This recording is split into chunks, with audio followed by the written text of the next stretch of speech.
Ora ini bodol. Gawa bengkel. Langsung kemawon nggih, Pak Di.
jeneng kok aneh. Napa? Tamune Pak Demarto ana saka Kertojayan. Nggih, rawa mengulon mengetan urut 1000 do rawuh rene. Rawuh lha nggih. Mugi-mugi sedaya sami ndonga berkahi hajatipun Pak Martokoso. Amin. Ibu Aisyah nggih. Ajeng nggih Pak Di. Heeh, yo.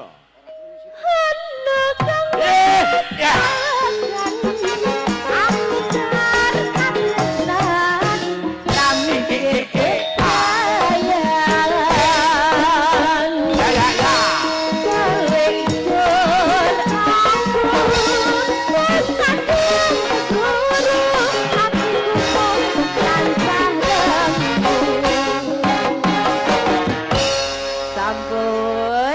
Ngono iki mumpung kesempatan piyayake. Heeh. Kula tak klarifikasi Mas Paino. Klarifikasi. Soale ana kabar sing miring. Antarane Darman karo Paino. Kok iso? Kabar kok miring?